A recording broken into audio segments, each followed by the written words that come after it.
చొప్పదండి నియోజకవర్గ బాధ్యులు పెద్దలు మాజీ శాసనసభ్యులు సుంకె రవిశంకర్ అన్న గారు, గౌరవ కరీంనగర్ జిల్లా పరిషత్ మాజీ అధ్యక్షురాలు సోదరి శ్రీమతి తుల ఉమ గారు, గౌరవ రాజన్న సిరిసిల్ల జిల్లా పరిషత్ మాజీ అధ్యక్షురాలు సోదరి రాజన్న సిరిసిల్ల జిల్లా పరిషత్ తొలి అధ్యక్షురాలు మా సోదరి శ్రీమతి న్యాలకొండ అరుణా రాఘవరెడ్డి గారు, గౌరవనీయులు సెస్ చైర్మన్ గారు సోదరులు చిక్కాల రామారావు గారు, మార్క్ఫెడ్ మాజీ అధ్యక్షులు సోదరులు శ్రీ లోక బాపిరెడ్డి గారు, కరీంనగర్ జిల్లా పరిషత్ మాజీ ఉపాధ్యక్షుడు తమ్ముడు సిద్ధం వేణు గారు, గౌరవనీయులు మన సీనియర్ నాయకులు ఏనుగు మనోహర్ రెడ్డి గారు, సిరిసిల్ల పట్టణ పార్టీ అధ్యక్షులు జిందం చక్రపాణి గారు, గౌరవనీయులు తంగలపల్లి మండల అధ్యక్షులు శ్రీ గజబింకర్ రాజన్న గారు, వేదికపై ఆసీనులైన సెస్ ఉపాధ్యక్షులు సోదరుడు తిరుపతి గారు, సెస్ డైరెక్టర్లు, వివిధ మండలాల పార్టీ అధ్యక్షులు, అట్లాగే మాజీ జెడ్పీటీసీలు, మాజీ ఎంపీపీలు, గౌరవ రాష్ట్ర మరియు జిల్లా స్థాయి సీనియర్ నాయకులు, వేదిక ముందున్న మరి ఈరోజు ముఖ్యంగా పెళ్లి కొడుకులు పెళ్లి కూతుర్లు ఎవరైతే కొత్తగా సర్పంచులుగా గెలిచిన మా ఆడబిడ్డలకు, అన్నదమ్ములకు, పేరు పేరున ఉప సర్పంచులకు, వార్డు సభ్యులకు పేరు పేరున అందరికీ పార్టీ తరఫున శుభాకాంక్షలు. మా అందరి తరఫున కూడా గట్టిగా సపోర్ట్లు కొట్టాలి జరు. హృదయపూర్వకమైన అభినందన. వేములవాడ నియోజకవర్గంలో 40 మంది సర్పంచులు గెలిచినారు, వారందరికీ ఒకసారి గట్టిగా చప్పట్లు. అట్లాగే తంగళ్లపల్లి మండలంలో 20 మంది సర్పంచులు గెలిచినారు, వారికి కూడా గట్టిగా చప్పట్లతో అభినందనలు. బోయిన్పల్లి మండలంలో 9 మంది గెలిచినారు, వారికి కూడా హృదయపూర్వకంగా అభినందనలు. ఇల్లంతకుంట మండలంలో 14 మంది గెలిచినారు, వారికి కూడా గట్టిగొట్టాలి సపోర్ట్. మొత్తం 2 దశల్లో జరిగిన ఈ ఎన్నికల్లో మరి 83 మంది వేములవాడ, అదేవిధంగా ఇల్లంతకుంట, బోయిన్పల్లి, తంగళ్లపల్లి కలిపితే 83 మంది సర్పంచ్లుగా గెలిచిన బీఆర్ఎస్ మద్దతుదారులందరికీ పేరు పేరున అభినందనలు. అయితే చాలామంది పెద్దలు మాట్లాడి చాలా విషయాలు మీకు చెప్పే ప్రయత్నం చేసినారు. ముందుగా మీకు ఒక్కసారి మీ హక్కుల గురించి కూడా తెలుసుకోవాల్సిన బాధ్యత, అసలు ప్రభుత్వాలు ఎట్లా పనిచేస్తాయో తెలుసుకోవాల్సిన బాధ్యత కూడా మీ మీద ఉన్నది. మొదటి విషయం ఏంటంటే, మీరు సర్పంచ్ అంటే ఈ రాష్ట్రానికి ముఖ్యమంత్రి ఎట్లనో సర్పంచ్ గారంటే గ్రామానికి పెద్ద దిక్కుగా, గ్రామానికి పెద్దగా సర్పంచ్ గారే ఉంటారు. సర్పంచ్ గారు, వారి కింద ఉప సర్పంచ్ గారు, అట్లాగే వారి కింద మొత్తం వార్డు సభ్యులు మొత్తం కలిసి మీది స్థానిక ప్రభుత్వం. భారతదేశంలో మనకు 5 రకాల ప్రభుత్వాలు ఉంటాయి. 5 రకాల స్థానిక ప్రభుత్వాలు, 5 రకాల ప్రభుత్వాలు మొత్తం పైనుంచి కింది దాకా చూస్తే 5 రకాలు. మొదటిది దేశం చూస్తే మరి కేంద్ర ప్రభుత్వం, భారతదేశాన్ని మొత్తానికి ఒక ప్రధానమంత్రి, మంత్రిమండలి, పార్లమెంట్ సభ్యులు, పైన ఢిల్లీలో వాళ్ళు ఉంటారు. ఆడికెళ్ళి కొద్దిగా కిందికి వస్తే మనకి 28 రాష్ట్రాలు ఉన్నాయి. రాష్ట్రానికి ఒక ముఖ్యమంత్రి, రాష్ట్ర ప్రభుత్వము, మంత్రిమండలి, ఎమ్మెల్యేలు, ఎమ్మెల్సీలు అక్కడ ఉంటారు. ఆడికెళ్ళి కొద్దిగా కిందికి వస్తే జిల్లా ప్రభుత్వం, జిల్లా పరిషత్ ఉంటుంది. జిల్లా పరిషత్లో జిల్లా పరిషత్ చైర్మన్ గారు, జెడ్పీటీసీలు వాళ్ళు ఉంటారు. కొద్దిగా కిందికి వస్తే మున్సిపాలిటీ, మండలం. మున్సిపాలిటీలో మున్సిపల్ చైర్మన్ గారు, కౌన్సిలర్లు ఉంటారు. మండలంలో మండల పరిషత్తు, అదేవిధంగా ఎంపీటీసీలు వాళ్ళు ఉంటారు. మరి కిందికి మొత్తంగా చూసినట్టయితే 5 అంచెల్లో కింద ఉండేది, ప్రజలకు అత్యంత సన్నిహితంగా ఉండేది ఏంటిది అంటే గ్రామ పంచాయతీ. మరి ఆ గ్రామ పంచాయతీలో సర్పంచ్ గారు, ఉప సర్పంచ్ గారు, వార్డు సభ్యులు, అంటే ఈ రకంగా 5 ప్రభుత్వాలు దానికే పనిచేస్తూ ఉంటాయి. అయితే ప్రజలు కోరుకునేది ఏంటంటే ఈ 5 అంచెల ప్రభుత్వాలు ఒకదానితోనొకటి సమన్వయంతో పనిచేయాలి. ఎందుకంటే ఎవరి హక్కులు వాళ్ళకున్నాయి, ఎవరి నిధులు వాళ్ళకున్నాయి, ఎవరి విధులు, ఎవరి బాధ్యతలు వాళ్ళకున్నాయి. ఇంతకుముందు ఒక తమ్ముడు వెనకకెళ్ళి చెప్తున్నాడు, అన్నా ఎమ్మెల్యేలు బెదిరిస్తాన్రు, మరి మేము మా దగ్గరికి రావాలను, పైసలు మేమే ఇవ్వాలి అని మాట్లాడుతున్నాను. ఎమ్మెల్యేల చేతులు ఏమి ఉండదు, మీకు ఇచ్చేది కానీ పోయేది కానీ. ఎమ్మెల్యే నిధులు ఆయనకు ఉంటాయి, కానీ గ్రామ పంచాయతీకి సంబంధించి డైరెక్ట్గా ఫైనాన్స్ కమిషన్ ద్వారా మీకు డబ్బులు, అంటే రాష్ట్ర ప్రభుత్వానికి మొత్తం స్థానిక సంస్థలకు మనం కేంద్రానికి కట్టే పనులకు వెళ్ళే వాళ్ళు మనకు ఉల్టా ఫైనాన్స్ కమిషన్ ద్వారా పైసలు ఇస్తారు. ఆ ఫైనాన్స్ కమిషన్ ద్వారా వచ్చే పైసలల్లా 70% పైసలు డైరెక్ట్గా గ్రామ పంచాయతీకి వస్తాయి, 20% పైసలు మండల పరిషత్కు వస్తాయి, 10% జిల్లా పరిషత్కు వస్తాయి. మొత్తం రూపాయి వస్తే 70 పైసలు మీకు రావాలి, 20 పైసలు మండల పరిషత్ కోవాలి, అట్లాగే 10 పైసలు జిల్లా పరిషత్ కోవాలి. అందరు కలిసి సమన్వయంతో జెడ్పీటీసీ, ఎంపీటీసీ అందరు కలిసి సమన్వయంతో పనిచేయాల్సి ఉంటుంది. చాలామంది మిత్రులు, నేను ఎందుకంటే పంచాయతీరాజ్ మంత్రిగా పనిచేసిన కాబట్టి నాకు ఈ విషయం కొంత లోతుగా తెలుసు. చాలామంది మిత్రులు కన్ఫ్యూజ్ అవుతూ ఉంటారు. ముఖ్యంగా ఎంపీటీసీలు జెడ్పీటీసీలు ఏమంటారంటే, అరే నేను సర్పంచ్ ఏమో ఒక ఊళ్ళో గెలిచిండు, ఎంపీటీసీ నేను 4 ఊళ్ళ పొత్తులో గెలిచిన, మరి నేను పెద్దోని కదా, నాకు పెద్దపీట వేయాలి కదా అంటారు. తప్పేం లేదు, వాళ్ళు అడిగిన దానిలో తప్పేం లేదు. కానీ వాస్తవం ఏంటి అంటే, మీ అందరికి అది మీ అందరు చూసే ఉంటారు ఆ టీవీ ప్రకటన, భగవంతునికి భక్తునికి అనుసంధానమైంది ఏంది, బాబా ఏంది తెలుసు, అంబికా దర్బార్ అగర్వత్. ఆయన అంబిక ఆయన సంతోషపడతారు ఎక్కడ. అసలు ఈ ఎంపీటీసీ పదవి జెడ్పీటీసీ పదవి ఏంది అంటే, ఈ 5 అంచెల ప్రభుత్వాలలో ఇప్పుడు గ్రామ పంచాయతీల సర్పంచ్ గారు ఉంటారు, వార్డు మెంబర్లు ఉంటారు. మీరు మొన్ననే గెలిచి వచ్చింది, మరి మీకు మండలం నుంచి నిధులు తీసుకురావాలి కదా. అంటే ఉదాహరణకి ఏంది, ఇప్పుడు గ్రామంలో ఏమున్నది ఏం లేదు, గ్రామంలో ఇగో ఫలానా పని ఉన్నది, ఫలానా పని చేయాలి, మరి సర్పంచ్ గారు దేనికి పైసలు పెట్టాలి. అట్లాగే మరి ఎంపీటీసీ గారు ఏం చేయాలి, ఎంపీటీసీ గారు గ్రామానికి మండలానికి మధ్యన అనుసంధానకర్త, అంబికా దర్బార్ అగర్వత్ అన్నట్టు. అర్థమైందా? అంటే గ్రామానికి మండలానికి ఇప్పుడు నేను చెప్పినట్టు 70 పైసలు గ్రామానికి వస్తాయి ఫైనాన్స్ కమిషన్ పైసలు, 20 పైసలు మండలానికి పోతాయి, 10 పైసలు జిల్లా పరిషత్కి పోతాయి. మరి ఆ 20 పైసలు ఏ గ్రామంలో ఎట్లా పెట్టాలి, ఎంపీటీసీ గారు స్థానిక సర్పంచ్తో ఎట్లా కలిసి పనిచేయాలి, ఇది ఆ అనుసంధానమైన బాధ్యత. ఎంపీటీసీ గారు గ్రామానికి మండలానికి అనుసంధానంగా ఎంపీటీసీ గారు ఉండాలి. మరి జెడ్పీటీసీ గారు ఏం చేయాలి, ఆల్రెడీ మండల పరిషత్ అధ్యక్షుడు ఉంటాడు, మండలానికి ఒక ఎంపీపీ ఉంటారు, ఎంపీటీసీలు ఉంటారు. మరి జెడ్పీటీసీ ఏం చేయాలి, జెడ్పీటీసీ ఏం చేయాలంటే మండలానికి జిల్లా పరిషత్కు అనుసంధానం జెడ్పీటీసీ గారు. అంటే ఆ 10% డబ్బులు ఏవైతే జిల్లా పరిషత్కు వస్తాయో ఫైనాన్స్ కమిషన్కు, అట్లాగే వాళ్ళకి ఇతర రూపంలో కూడా కొన్ని వస్తాయి పైసలు, వాటిని మరి జిల్లా పరిషత్తు ఎట్లా నిర్ణయం తీసుకోవాలి, ఏ మండలంలో ఎంత ఖర్చు పెట్టాలి అనేది జెడ్పీటీసీ, మండల పరిషత్ అధ్యక్షుడు, ఎమ్మెల్యే గారు అందరూ కలిసి అనుకొని ఖర్చు పెట్టాల్సిన అవసరం ఉంటుంది. కాబట్టి మీరు ఎవ్వల కింద పనిచేస్తలేరు, మీది మీరు సర్వ స్వతంత్రులు. ఇంతకుముందు మీరు చెప్పినట్టు, లక్ష్మీనరసింహరావు గారు చెప్పినట్టు, రేపటి రోజున గ్రామ పంచాయతీ తీర్మానం లేకుండా రాష్ట్ర ప్రభుత్వం కూడా కొన్ని పనుల్లో ఏలు పెట్టే అవకాశం ఉండదు. ఫలానా వర్క్ కావాలి, ఫలానా వాళ్ళకి ఇల్లు ఇవ్వాలి, లిస్ట్ ఎక్కడ పెట్టాలి, గ్రామ పంచాయతీలనే పెట్టాలి. ఎవరికి ఇండ్లు ఇస్తున్నాం, ఎవరికి కార్డులు ఇస్తున్నాం, ఎవరికి ఏ సంక్షేమ పథకం ఇస్తున్నాం, ఎవరికి రేపు పింఛన్ పెంచాలి, ఎవరికి ఏం చేయాలి, లబ్ధిదారుల లిస్టు ఎక్కడ పెట్టాలి, గ్రామ పంచాయతీలనే పెట్టాలి. దానికి బాధ్యులు మీరే అవుతారు. ఎమ్మెల్యేలు ఇంకొకరు నీలిగి మీ మీద డాగేస్తే, మిమ్మల్ని బెదిరిస్తే దాంతో అయ్యేది కానీ ఇంకోటి కానీ ఏం లేదు. మీరు ఖచ్చితంగా గుర్తుపెట్టుకోవాల్సింది, మీ హక్కులు మొదలు తెలుసుకోవాలి. మీకు ఏం అధికారం ఉన్నది, మీకు ఏం ఎట్లా నడిపే అధికారం ఉన్నది, ఇది మీరు తెలుసుకోవాలి. తెలుసుకోవాలంటే మాటలతో కాదు.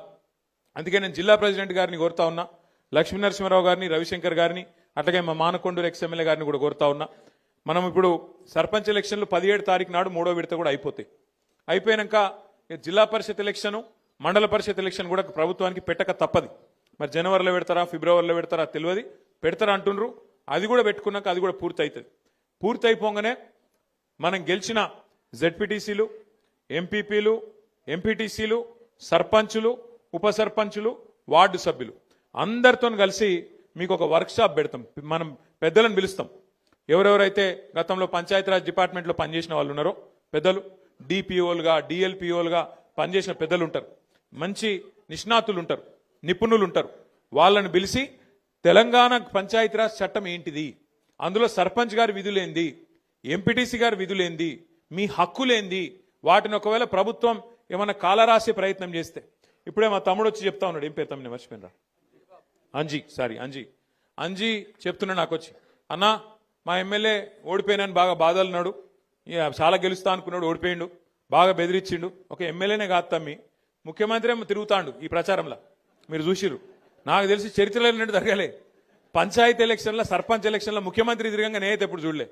విజయోత్సవాల పేరిట ఏది 2 సంవత్సరాలు నిండినాయి, మేమేదో గొప్పగా నడిపినాం అని చెప్పి విజయోత్సవాల పేరు మీద జిల్లా తిరిగి ముఖ్యమంత్రి గారు కూడా పరోక్షంగా సర్పంచ్ ఎన్నికల్లో ప్రచారం చేశారు. ఇక ఎమ్మెల్యేల బెదిరింపులకైతే ఇక అంతులేదు పొంతులేదు. గెలిపియపోతే చూస్తున్నారు మీరు, ఎమ్మెల్యేలు స్పీచ్లే ఇస్తాను ఓపెన్గా, ఇండ్లియా నా ఇంటి ముంగడికి వస్తే మెడల్ బట్టి నూకుతా అని చెప్పి వాళ్ళు మాట్లాడుతూ ఉన్నారు. అట్లా బెదిరించింది. ఇక కొన్ని దగ్గరలో అయితే ఇంకా అన్యాయం. నిన్న నేను సూర్యాపేట జిల్లాకు పోయినా, నల్గొండ జిల్లాకు పోయినా, అక్కడైతే అన్యాయం. ఒక సోదరుడు మల్లయ్య యాదవ్ గారని ఆయన మీద దాడి చేసి కిరాతకంగా హత్య చేసి చంపేసిండ్రు. ఇంకో కాడ ఒక సోదరుడు మనోడు నామినేషన్ వేస్తే ఆయన ఎత్తుకపోయి కిడ్నాప్ చేసి ఆఖరికి ఎంత ఘోరమంటిగా చెప్పరాదు, నా నోటితో నేను చెప్పలేకపోతున్నా. అంత కిరాతకం కూడా అక్కడ తిప్పర్తి మండలంలో ఒక మనోడు సోదరుడు ఆయన మీద కూడా చేసినారు. ఇంకో దగ్గరనైతే గెలిచినాక ఓట్లు వేసినాక, గెలిచినాక కాదు, ఓట్లు వేసినాక మన ఓట్లు కావాలని తీసేసి తీసుకుపోయి మోరిలో వారేసిండ్రు. ఇట్లా ఎన్నో కిరాతకాలు చేయంగా కూడా, ఎన్నో రకాలుగా మన వాళ్ళ మీద ఒత్తిడి పెట్టంగా, ఇబ్బంది పెట్టంగా కూడా ఇవాళ రాష్ట్ర వ్యాప్తంగా 2 దశల్లో ఎలక్షన్లు జరిగితే ఈ 2 దశల్లో కూడా ఒక్కొక్క దగ్గర ఒక్కొక్క తిరుగు, కానీ కొన్ని దగ్గరలో 40%, కొన్ని దగ్గరలో 30%, కొన్ని దగ్గరలో 50%, కొన్ని దగ్గరలో 60-70% కూడా గెలిచి సత్తా చాటిన గులాబీ దండుకు, గులాబీ సైనికులకు నేను శిరస్సు వంచి మీకు అభినందనలు తెలియజేస్తా ఉన్నా. మామూలు విషయం కాదు ఇది. ఎందుకంటే 2 ఏళ్లలోనే ప్రభుత్వం మీద ఇంత స్థాయిలో వ్యతిరేకత వచ్చుడు, ఇంత స్థాయిలో తిరుగుబాటు జరుగుడు, ఇది మామూలు ముచ్చట కాదు. ఎందుకంటే ప్రజలు కూడా జనరల్గా ఎట్లుంటారంటే ఇంకో 3 ఏళ్ళు గవర్నమెంట్ ఉంది కదా సూతాంతి అన్నట్టు ఉంటారు. కానీ తెలంగాణలో పరిస్థితి అలాగున్నది. మీరు గమనించండి, ఎంత కోపం ఉంటే, ప్రభుత్వం మీద ఎంత వ్యతిరేకత ఉంటే ఇట్లాంటి వ్యతిరేక ఫలితాలు వస్తాయి. ఒకసారి యాద్ చేసుకోండి. మన ప్రభుత్వం ఉన్నప్పుడు 32 జిల్లా పరిషత్లు ఉంటే 32 మనమే గెలిచినాం. 143 మున్సిపాలిటీలు ఉంటే 136 మున్సిపాలిటీలు గెలిచినాం. జెడ్పీటీసీలు దగ్గర దగ్గర 450 దాకా గెలిచినాం. మండలాల దగ్గర దగ్గర 430 దాకా గెలిచినాం. 520 చిల్లర మండలాలు ఉండే అప్పుడు కొద్దిగా పెరిగినాయి ఇప్పుడు. అట్లాగే గ్రామ పంచాయతీలు 12,000 ఉంటే దగ్గర దగ్గర 9,000 మనమే గెలిచినాం. కేవలం అక్కడనో ఇక్కడనో వాళ్ళు ఒక 15-20% గెలిచిరు, కానీ మనం గెలిచినట్టు 30%, 40%, 50-60% వాళ్ళు ఎక్కడ కూడా గెలవలేదు. 2 ఏళ్లు తిరగకుండానే ప్రభుత్వానికి ఈ పరిస్థితి వచ్చింది. మరి పెద్దల ఆత్మవిమర్శ చేసుకోవాలి కాంగ్రెస్ వాళ్ళు. ఎందుకు 2 ఏళ్లు తిరగకుండానే ప్రజలలో ఇంత కోపం వచ్చింది? మనకు కనబడుతూనే ఉన్నది. యూరియా బస్తాల కోసం తనలాడుడే, కరెంటు కోసం ఆగం, ఏ పథకం కూడా చక్కగా అమలు అయితలేదు. రైతు రుణమాఫీ అన్నారు, 2 లక్షలు అన్నారు, ఎక్కడ కూడా చారణకు మించి చక్కగా జరగలే. అట్లాగే రైతు బంధు పెంచుతామన్నారు, 10,000 కేసీఆర్ ఇస్తే మేము 15,000 అన్నారు, ఇలా అది కూడా చక్కగా ఇయ్యలేదు, 2 సార్లు ఎగ్గొట్టిండ్రు.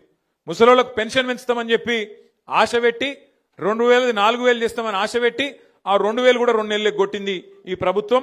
2 ఏళ్ళు అయినా కూడా 100 రోజుల్లో చేస్తామని చెప్పి 800 రోజులు అయినా కూడా అవి కూడా చేయలే.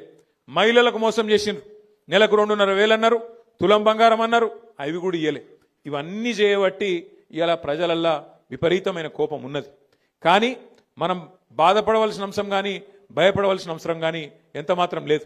ఇప్పటికే దగ్గర దగ్గర ఆటాన గవర్నమెంట్ అయిపోయింది. ఎందుకంటే ఆఖరి 6 నెలలు 9 నెలలు ఏమి ఉండదు, ఎలక్షనే తప్ప ఏం లేదు. 2 ఏళ్ళు అయిపోయింది, చూస్తుంటేనే 2 ఏళ్ళు ఒడిచిపోయింది. ఇక మిగిలేది ఇంకొక 2 ఏళ్ళే ఉన్నది, ఇంకా తర్వాత ఎలక్షన్ వస్తుంది పక్కా. గెలిచిన సర్పంచులు ఉప సర్పంచులు మీరు ఒక్క విషయం దయచేసి యాద పెట్టుకోండి. ఈ గవర్నమెంట్లో మీరు పనిచేసేది 2-2.5 ఏళ్ళే. మళ్ళీ అటెన్గా వచ్చే గవర్నమెంట్లో, మన గవర్నమెంట్లో మళ్ళా 2-2.5 ఏళ్ళు మీరే ఉంటారు. కాబట్టి దబ్బన వీళ్ళు ఏమైనా కొద్దిగా కష్టపెట్టినా, కొద్దిగా ఇబ్బంది పెట్టినా 1 సంవత్సరం ఓర్చుకోవాలి అంతే. అటెన్కి ఏముండదు, వీళ్ళది అటెన్కా ఏముండదు. మీకు వచ్చే పైసలు ఎట్లాగ వస్తాయి? గ్రామ పంచాయతీకి రావాల్సిన డబ్బులు కేంద్ర ప్రభుత్వం నుంచి, రాష్ట్ర ప్రభుత్వం నుంచి మీ హక్కుగా రావాల్సిన పైసలు, ఫైనాన్స్ కమిషన్ ద్వారా రావాల్సిన పైసలు ఎవడు ఆపలేడు. ఆది శ్రీనివాస్ ఆపలేడు, రేవంత్ రెడ్డి ఆపలేడు, నరేంద్ర మోడీ కూడా ఆపలేడు. ఎందుకంటే అది రాజ్యాంగం, అంబేద్కర్ రాసిన రాజ్యాంగం ఆధారంగా మీకు రావాల్సిన పైసలు బరాబర్ వస్తాయి. ఎవరిని అయ్యా కూడా ఆపలేడు అది. కానీ ఏమన్నా గిట్లనే ఆడనో ఈడనో బెదిరించే ప్రయత్నం చేస్తారు. వీళ్ళు చాలా లంగాలు కాంగ్రెస్ వాళ్ళు. వాళ్ళ మాటినకపోతే ఏం చేస్తారు? సర్పంచ్ గారిని ఏదో ఒక దానిలో ఇరికియాలి, ఇరికిచ్చి వాళ్ళని సస్పెండ్ చేయాలి. ఎందుకంటే అధికారం కదా, సస్పెండ్ చేయాలి. సస్పెండ్ చేసి ఉప సర్పంచ్ వాళ్ళ మనిషిని పెట్టుకోవాలి, వాళ్ళకు బాధ్యత ఇవ్వాలని చెప్పి లంగ కథలు చేస్తారు. అందుకే మనకు కూడా తెలివి ఉంది కాబట్టి, భగవంతుడు వాళ్ళకే కాదు మనకు కూడా తెలివితేటలు ఇచ్చిండు కాబట్టి నేనేం చెప్తున్నా అంటే, జిల్లాల వారీగా సర్పంచులకు అండగా నిలబడేందుకు ప్రతి జిల్లాలో లీగల్ సెల్ ఏర్పాటు చేస్తాం. ఎక్కడ ఎవడన్నా మిమ్మల్ని సస్పెండ్ చేసే ప్రయత్నం చేస్తే వెంటనే 1 సెకండ్ కూడా మీరు ఆలస్యం చేయకండి. జిల్లా పార్టీ ఆఫీస్ ఇక్కడనే మీకు పక్కనే ఉన్నది. ఇక మన జిల్లా గింతనే జిల్లా, చిన్న జిల్లా, 12 మండలాలు, 2 మున్సిపాలిటీలు, చాలా చిన్న జిల్లా మనది. వెంటనే అర్ధగంట లోపల మీరు ఇక్కడికి రావచ్చు. లక్ష్మీనరసింహారావు గారిని, రవిశంకర్ గారిని, రసమై బాలకృష్ణ గారిని, మా తోట ఆగయ్య గారిని నేను కోరుతా ఉన్నా. ఎక్కడ ఏ ఊర్లో చిన్న, ఇప్పుడు 83 మంది మాత్రమే కాదు, ఇంకా 17 నాడు మళ్ళీ ఎలక్షన్ ఉంది, మళ్ళా జోరుదారు గెలుస్తాం, నాకే అనుమానం లేదు. ఎక్కడ చిన్న సమస్య వచ్చినా సర్పంచ్ కానీ ఉప సర్పంచ్ కానీ వెంటనే ఇక్కడ లీగల్ సెల్ యాక్టివేట్ చేయాలి. వెంటనే కోర్టుకు పోవాలి, మన హక్కుల కోసం మనం కొట్లాడాలి, ఈ విషయంలో రాజీ పడొద్దని చెప్పి నేను కోరుతున్నా. మీరు కూడా ఏ గ్రామంలో నన్ను ఎవడన్నా ఇబ్బంది పెడితే, అధికారో ప్రభుత్వంలో ఉన్న పెద్దలో ఇబ్బంది పెడితే ఒక సెకండ్ కూడా మీరు ఆలస్యం చేయొద్దు, మీ ఇన్ఛార్జ్ గారికి వెంటనే చెప్పాలి. చెప్పి అన్నాయో ఇట్లా చేస్తున్నారు, వీళ్ళు ఆగం చేస్తున్నారు అని చెప్పి వెంటనే మీరు స్పందించి ఎక్కడ వాళ్ళు అక్కడ హుషారుగా కాపాడుకోవాలి. ఎందుకంటే గెలిపించడం ఒక్కడే కాదు కదా, గెలిచినాక కాపాడుకుంటూ కూడా మన బాధ్యత. మన హక్కులు తెలుసుకోవాలి, మన హక్కుల కోసం కొట్లాడాలి. ఖచ్చితంగా రాజ్యాంగం ఆధారంగా మనకు ఏదైతే రావానో వాటిని బ్రహ్మాండంగా వసూలు చేయాలి, బ్రహ్మాండంగా హక్కులు తీసుకోవాలి. అయితే ఇంకొక మాట కూడా నేను మీకు విజ్ఞప్తి చేస్తున్నా. 10 ఏళ్లలో మనం ఏం చేసినాం, ఇవాళ ఈ 2 ఏళ్లలో ఈ ప్రభుత్వం ఏం చేసింది గ్రామాలకు ఒక్కసారి నాకంటే బాగా మీకే తెలుసు.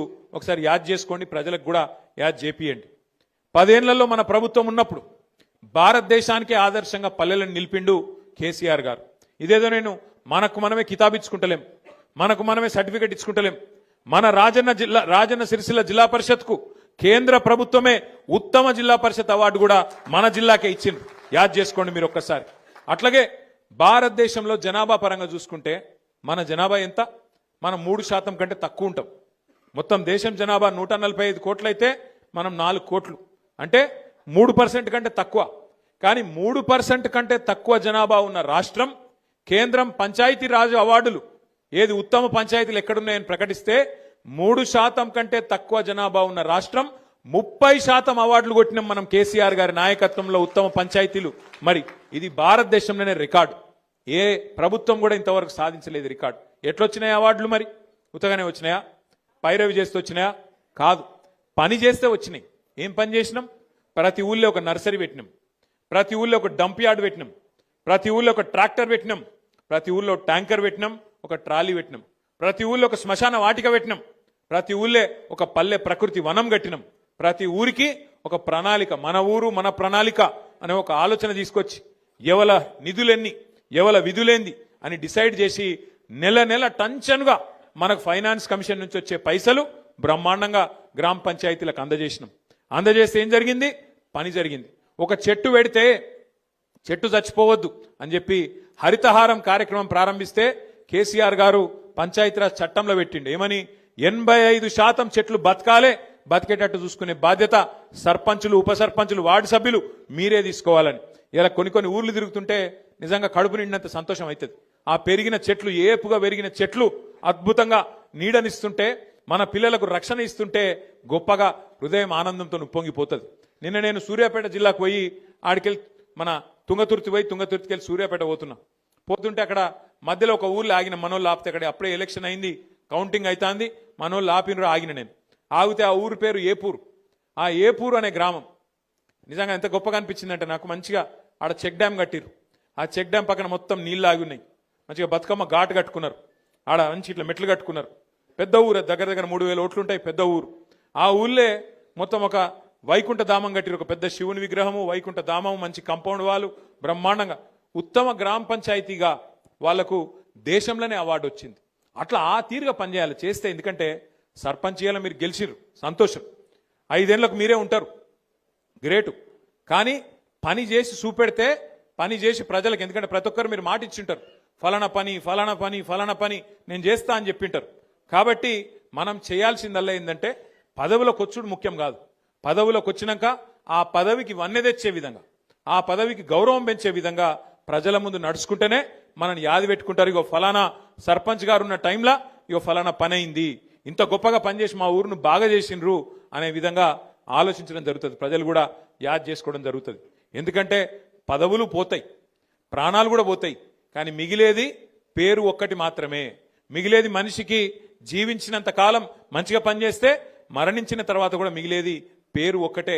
కాబట్టి దయచేసి నేను మిమ్మల్ని కోరేది, ఏ గౌరవం అయితే ప్రజలు మీకు ఇచ్చిండ్రో, ఏ గౌరవం అయితే మన పార్టీ నాయకులు కార్యకర్తలు ఇవాళ కష్టపడి మీకు అందించిండ్రో, మీ గెలుపును అందించిండ్రో, మీరు ఆ గెలుపును ఆస్వాదించండి. కానీ మీకు వచ్చిన ఈ పదవిని ప్రజల కోసం, మన పనుల కోసం, గ్రామం పనుల కోసం పూర్తి స్థాయిలో వినియోగించండి. అండగా మేముంటాం. మన ఎమ్మెల్సీలు ఉన్నారు, ఎమ్మెల్యేల సంబంధించి మన కొంతమంది ఎంపీలు ఉన్నారు, 4 రాజ్యసభ ఎంపీలు, అక్కడనో ఇక్కడనో కొంత నిధులు కూడా అందించే ప్రయత్నం తప్పకుండా చేస్తాం, భయపడవలసిన అవసరం లేదు. అట్లాగే మీకు ఫైనాన్స్ కమిషన్ ద్వారా వచ్చే డబ్బులు రొటీన్గా రాజ్యాంగబద్ధంగా వచ్చేటి ఎట్లాగూ వస్తాయి. ఇయ్యకపోతే అసెంబ్లీలో, శాసన మండలిలో, పార్లమెంట్లో వాళ్ళను తప్పకుండా నిలదీసి ఆ డబ్బులు ఇప్పించే బాధ్యత కూడా మేము తీసుకుంటామనే మాట కూడా నేను మీకు విజ్ఞప్తి చేస్తున్నా. మీ మీద ఎవరు ఏమీ చేయలేరు. ఎవరు బెదిరించినా, ఎవరు ఎన్ని రకాల ప్రలోభాలు పెట్టినా వాటికి లొంగకుండా మీరు ఆల్రెడీ గెలిచి వచ్చినారు. చాలా చాలా సంతోషం. నేను మిమ్మల్ని కోరేది ఒకటే, అరే మన పని అయిపోయింది, మరిగా మనం పక్క కూర్చుంటామంటే నడవదు. ఇంకొక మన జిల్లాలోనే ఇంకొక 4-5 మండలాల ఎలక్షన్ ఉంది. అక్కడ కూడా మీరు దిగాలి. మీ చుట్టాలో, దోస్తులో, వాళ్ళో వీళ్ళు ఉంటే మన పార్టీ నాయకులు గెలిచేటట్టు. ఎందుకంటే ఒక్కొక్కరు ఎలక్షన్లు ఎంత కష్టపడ్డారో మీకు తెలుసు, మీ ఎలక్షన్లు ఎంత తనలాడిరో మీకు తెలుసు. కాబట్టి అక్కడ మనోళ్ళు కూడా కొట్లాడుతున్నారు 17 తారీఖు రోజు. వాళ్ళు కూడా గెలిచేటట్టు మీరు కూడా మరి వేడి నీళ్ళకి సన్నీళ్ళు సాయం అన్నట్టు కొంత సాయం చేయండి. అవసరమైతే ఒక రోజు ఒక పూట అడిదికి పోయిరాన్రి. అక్కడ కూడా మీకు తెలిసిన వాళ్ళు, దోస్తులో, చుట్టాలో, క్లాస్మేట్సో ఎవరన్నా ఉంటే ఒక అడుగు పక్కకు పోయి అక్కడ కూడా చెప్పి రావాలి, మనోళ్ళు గెలిచేటట్టు చూసుకోవాలి. ఎందుకంటే పెద్దలు ఒకటే చెప్తారు, ఎక్కడ పోగొట్టుకున్న దాన్ని మళ్ళీ అక్కడనే దేవులాడుకోవాలి. మనకు అధికారం పోయిందని బాధ లేదు, అధికారం పోయిందన్న బాధ ఏం లేదు. సరే, వేములవాడలో మీకు తెలుసు, పాపం 4 సార్లు ఓడిపోయింది ఆయన అని చెప్పి ఆయన ఏడుచుకుంటా తిరిగితే ఏదో 4 ఓట్లు వేసిరు. ఆయన ఏం పెద్ద మేయారిటీతో నేను గెలవలే. తిప్పి కొడితే ఎంత 12,000 14,000 ఓట్ల మేయారితో గెలిచిండు. ఆయనేమో పెద్ద దానికేదో చాలా గొప్ప ఇది లెక్క. తెల్లారులేస్తే కేసీఆర్ గారిని తిట్టుడు, తెల్లారులేస్తే కేసీఆర్ను అట్లా ఇంత మాట అంత మాట అనుడు. గది కాదు కదా గెలిపించింది నిన్ను. శాతనైతే మాకంటే ఎక్కువ పని చేసి చూపెట్టు, శాతనైతే మాకంటే ఎక్కువ చెయ్యి. రైతు బంధు 15,000 చేస్తానో కదా చెయ్యి, 4,000 పెన్షన్ చేస్తానో కదా చెయ్యి, మహిళలకు 2,500 ఇస్తానో కదా ఈ పని చేయగలిగితే గా పని చెయ్యి. తెల్లారులేస్తే కేసీఆర్ని తిట్టాలి, తెల్లారులేస్తే బీఆర్ఎస్ వాళ్ళని తిట్టాలి. గది కాదు కదా రాజకీయం అంటే. అందుకే నేను మిమ్మల్ని కోరేది ఏంటంటే, ఇక ఎలక్షన్ల దాకానే రాజకీయం. ఎలక్షన్లు అయిపోయాక పనిలో పడాలి, పని చేయాలి. గ్రామానికి, రాష్ట్రానికి, ప్రజలకు, మనం ఎన్నుకున్న మన ప్రజలకు మనం సేవలు అందించాల్సి ఉంటుంది. ఆ దిశగా ముందుకు పోదాం. మీ అందరికి కూడా 84 మంది సర్పంచులు, అదేవిధంగా గౌరవ ఉప సర్పంచులు, వార్డు సభ్యులు ఎవరెవరైతే గెలిచి వచ్చిండ్రో వాళ్ళని ఎవరెవరైతే గెలిపించిండ్రో వాళ్ళందరికీ శుభాకాంక్షలు తెలియజేస్తూ నేను దయచేసి మిమ్మల్ని కోరేది, ఆగమాగం చేయకూరి ముందు సర్పంచులకు సన్మానం చేద్దాం. ఎందుకంటే వాళ్ళందరూ కష్టపడి గెలిచి వచ్చిండ్రు. 84 మంది ఇక్కడ ఉన్నారు. మిగతా వాళ్ళు జర్ర ఓపికగా ఉండాలి. మండలాల వారీగా, గ్రామాల వారీగా మన ప్రెసిడెంట్ గారు పిలుస్తారు. వాళ్ళు పిలిచిన వాళ్ళే రావాలి. డిసిప్లిన్గా దయచేసి సహకరించాలని కోరుతూ మళ్ళొక్కసారి మీ అందరికీ గట్టిగా చప్పట్లతో అభినందనలు చెప్పాలని చెప్పి కోరుతూ జై తెలంగాణ.